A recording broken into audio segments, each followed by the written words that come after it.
Hey card fighters. So I wanted to go over another discussion type of video. I've more or less gotten the gusto slash feel for, not just doing deck profiles as in like card fight type videos. I've been wanting to just do more on the channel. I just wanted to like promote certain ideas or thought process that usually don't get talked about that often, or you just don't plain out hear about at all. So I've went over my deck building process, and I've went over I think that's it. Yeah, I've went over my deck building process, and I wanted to go over. I did make a community post about this. I wanted to go over my process that I take personally for not just building a deck, but for choosing a deck for either a major event, for locals, or just playing casually. My mindset more or less on what I do or what I think about while choosing a deck. Now, the main slash most important thing that I do think about while choosing a deck to play for an event is, what is this deck's win condition? Now, what do I mean by win condition? Not necessarily win condition, but what is a key play that this deck could make that is either game pushing or crippling to your opponent, to whereas they really wish you couldn't make said play or you couldn't do said action that could lead to you more often than not winning the game. Now, I do have some example boss units that I've spread out here on my playmat. I don't have every one. These were just the ones that I picked out that felt like the easiest for me, that to whereas, it's easy for you to see the game plan slash mindset of this deck, to whereas what is that play that said deck makes that is gonna inevitably win you the game, or your, more or less your game plan on how you're going to be winning the game. Now let's go over one of my favorite decks, Baromagnus. What is Baromagnus's play, game-winning play?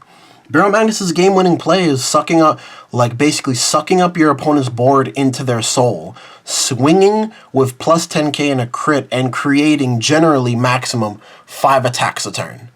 That is Baromagnus's game-winning play. Just the nuking of your opponent's board consistently every turn, and just the pressure of creating minimum 3 attacks, maximum 5. That's Baromagnus's game-winning play. What's now? I'm gonna go over each of these examples game-winning play, just so you more or less get a feel for what I think about while picking a deck. Bruce's game-winning play is Final Rush. It's either turn 4 or turn 5, more or less, where Bruce is able to, do its Final Rush turn and has access to all its Final Rush abilities that it will use more often than not to win a game by doing 5 to 6 to 7 attacks to 8 attacks, 9 attacks maximum in one turn, depending on your combo pieces, depending on your counterblast, depending on your soul. So that's that's Bruce's game-winning strategy slash game-winning play. What's Greedon's? You could say Greedon's game-winning play is restanding and getting additional trigger checks. And you'll be technically right. You'll be technically right on that front. But in my opinion, the thing that I love most about Greedon, and I've been practicing Greedon more and more lately, because I do believe it's not like a sleeper deck, but just like a really good deck that you can play right now and that you can compete and do well with, is if Greedon does make it to that 6 damage, to whereas you have the Greedon in Soul and you're going to be dying at, your death total is increased by 2. So you don't die at 6 damage anymore, you die at 7 damage. Greedon being able to die at 7 damage is just very huge, because your opponent is going to inevitably, they're going to have to give you that 6 damage because they're trying to win the game more often than not, unless they're trying to grind you out, which it does give them the opportunity to heal. But once you reach that 6 damage, your opponent cannot heal for the rest of the game. If you are at 6 damage and they check a heal trigger on 6, it doesn't activate, because you're already at 6 damage, and when they check that heal trigger, they're at 5. The heal trigger does not count itself when checked. So it is a guaranteed win when you ping them to 6 damage, unless it's the overtrigger. That, in my opinion, is Greedon's strongest game-winning play. The fact is, when you go for game and you're at 6 damage, it is guaranteed game when they check that 6 damage. Again, unless it's the overtrigger. Another perfect example is Flagburg. Flagburg's game-winning play is swinging 5 to 6 times in one turn and having that 3-card guard restrict. That's Flagburg's game-winning play. Because not only are they swinging at you for like minimum 13, maximum 23, 28, 20, 33. That's just their rearguard attacks. They're swinging minimum 23 at your Vanguard, which gets over 1 defensive trigger if you check the defensive trigger. 23, and you have to guard with 3 cards from hand unless you're guarding with a Blitz order, like the Blitz PG or any other Blitz order. But more often than not, you're either taking the attack, which if you're at 4 damage, which more often than not you will be at 4 damage, or even 3 damage. You could die to 1 or 2 critical checks, which the deck generally runs 8 critical triggers, plus the OT, which gives one of your units a crit when checked. So this is Flagburg's game-winning play, to just do their 5 to 6 attack combo that's going to deplete your hand, deplete your field, and push you to that 4 or 5 damage range where it wants you to be at for when they swing with Flagburg. That's when they do you can only guard with 3 cards or more at the same time, unless it's a Blitz order. Mahar is still a really good deck in this format. Mahar has not lost any power. It hasn't gained any power, but it hasn't lost. It's still a strong deck. Mahar's win condition is it's going to ping you for a damage, which is either more often than not by turn 3 or turn 4. It's going to put you to 4 damage. It's going to put you to 5 damage. And then it's going to swing a minimum of 4 times, maximum of 5 times, having 1 really large grade 4 Overdress column and having their Vanguard swing for minimum 23, maximum 31 to 33 with triple drive.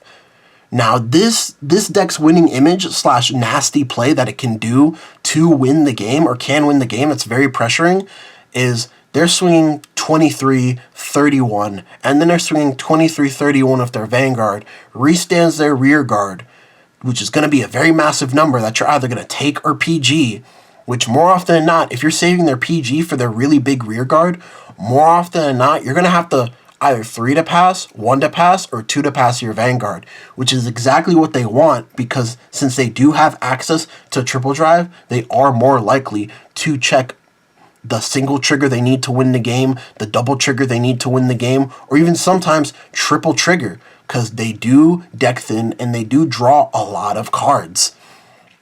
And they do have decent recovery, to whereas if they don't kill you that turn, more often than not, they could do the same play again, which is going to be even harder for you to guard because you're more often than not going to be at that 4 or 5 damage mark, which is exactly where they want you to win the game. Overlord just became a tier 1 deck with their new promo, but that isn't their game-winning play.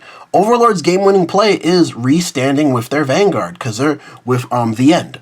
Restanding with the end, because they're going to swing with the end. You're either going to be at 3, 4, or 5 damage, ideally. They're going to swing with the end. Any triggers, which are critical triggers, this deck does kind of rely on triggers, but because you do have 4 drive checks in one turn, you are more likely to see them when you want to see them. And if you do check the OT, that's 3 Vanguard restands in one turn. So you having the ability to restand your Vanguard is Overlord's game-winning play, because they're either going to have to take it, risk you getting a critical trigger, either going to death or going to 4 or 5 damage, and then you're going to be swinging again with the Vanguard, and then your rearguard columns are not much to slouch either, because if they're guarding your Vanguard, either you're going to give at least 1 trigger to your rear guards, they're going to be 15, 25, 30, 40 maximum, especially with the new PR. The new PR, they can be 28, 38, 43, 48, depending if you Persona Road or not. So that's the end's game-winning play. Bafsagra's game-winning play is simply, if it's double-armed, its Soul Blast 2 ability to give itself a crit. Not only does this nuke the front row, which more often than not your opponent doesn't want to happen, it nukes the front row, it gives itself a crit, and if you have Trick Moon in the back, that's 48k, 2 damage without Persona Ride. That is its game-winning play because it can more often than not consistently do that every turn. So every turn, depending on your damage calculation, it is asking for a perfect guard or minimum 3-card guard from their hand if they want to guard your Vanguard. So that's Basagara's game-winning play. Adding in the Overtrigger, like I said it first when this deck came out, this deck was the first Dragon Empire deck that made the Dragon Empire Overtrigger scary, for the sole fact that she has like a base crit on her for the entire turn. Going on to a new meta deck, Youthberk. Youthberk just became tier 1. What's Youthberk's advantage? Youthberk's advantage / game-winning play is Tempest / Gust, because Tempest / Gust create that 4th attack, give you extra drive checks with their new grade 1. You're either going to be drive checking 1 or 2 additional times, which gives you more chances to check triggers. The deck already deck thins. It's giving you pluses, giving you a 5k to the front row. That is your game-winning strategy. Your game-winning strategy, more often than not, if you're on Tempest, is just to push your opponent to like 4 or 5 damage or death, while plussing at the same time, while minusing your opponent's board, because Tempest bot decks a card based on what you checked. And that's why Youthberk is tier 1 right now. Even though there are times where Youthberk doesn't seem that powerful, it is a little bit piece reliant, but once Youthberk gets the ball rolling, it can be like a really oppressive deck to face against, especially because their hand can become quite daunting. Pure Light. Seraph Snow Pure Light's another like easy one, whereas I know what this deck's win condition is. It actually has 2 win conditions. It's either going to deck you out or it's going to ride enough Pure Lights to whereas you're not going to have... That's ripping 2 cards from your hand every time they ride a Pure Light. The first Pure Light they ride, it's going to hurt, but more often than not, depending on the game state, you'll live. By the second or third Pure Light, depending on game state, that's ideally when they're going to kill you, because they don't need the I have 10 in prison, I have the crits.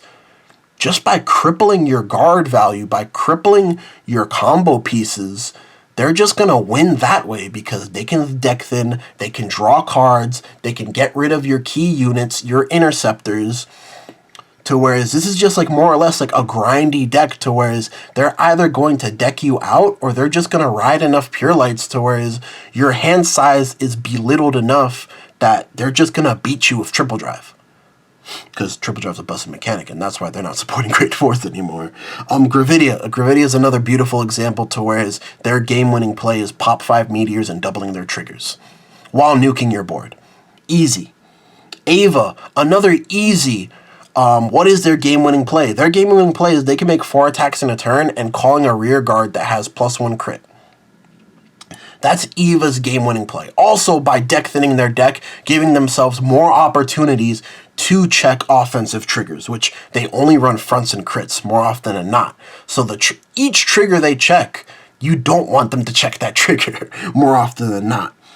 But these are just a few easy answer decks that I did want to showcase. Like, I don't have every deck ever created in standard format under the sun here, because that would just make the video too long. But these are just some decks that I did want to go over to whereas their game-winning value, like that nasty play that you don't want them to do, that push that you wish they couldn't do, is more often not very easy to see.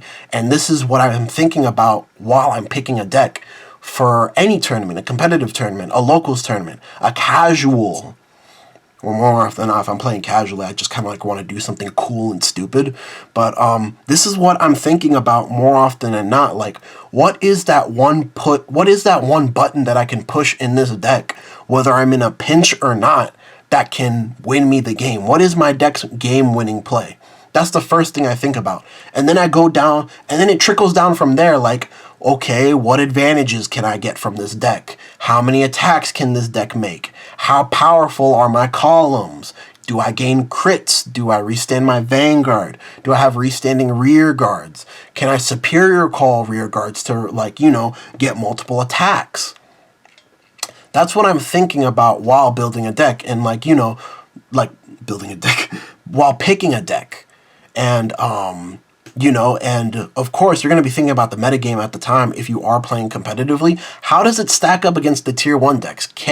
Does it have the ability to beat the tier 1 decks?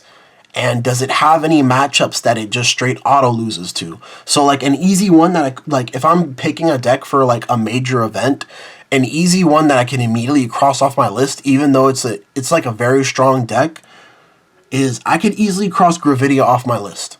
Why? Because Greedon's really bad matchups are Ava. You can't retire Ava's Upskidades. So that's a bad matchup for Greedon. Because more often than not, they're just going to have a front row of Upskidade.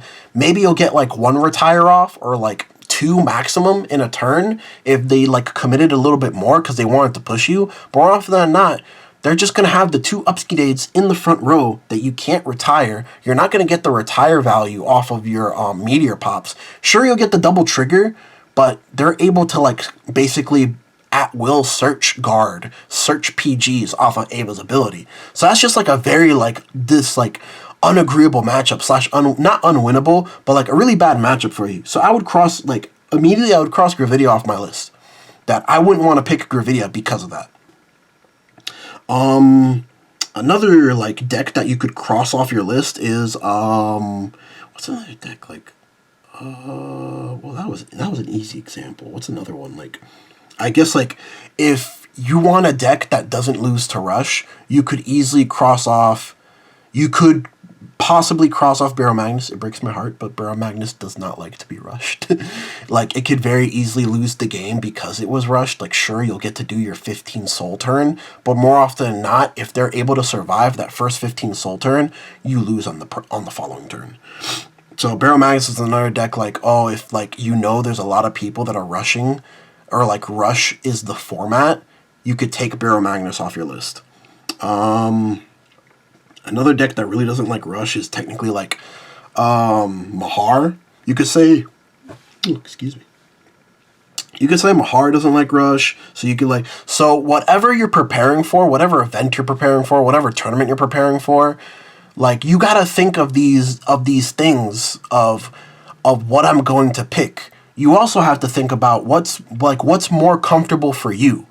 Like, what deck do you feel the most comfortable with? And it might not be any of these decks. Like I said, these were just like really easy examples that I could go over. But yeah, these are like just key things that you want to go over. You want to go over like, what is that nasty play? What is that game-winning play? How does it fare / shape up against the meta decks? Does it have any bad matchups? What are your counters? Because there are, you know, not all these strategies are uncounterable. There are counters, you know, there's no deck in Standard right now that is unbeatable. There are decks that can get nasty if they high roll, like Ava has that nasty high roll, Youthberk has that nasty high roll, Greedon has that nasty high roll, Flagburg's able to have that nasty high roll. Like, if they just high roll you with triggers, or like with their effects, then of course it's just going to be like more punishing. But you know, you got to think about what your deck loses to. What is it good against? What are its strengths, its weaknesses? Because maybe you don't want to play meta. Maybe you don't want to play a tier 2 deck. Maybe you want to play a tier 3 deck, and you want to, you know, do as well as you can with that tier 3 deck. But I'm rambling at this point. I've more or less gone over everything I wanted to go over.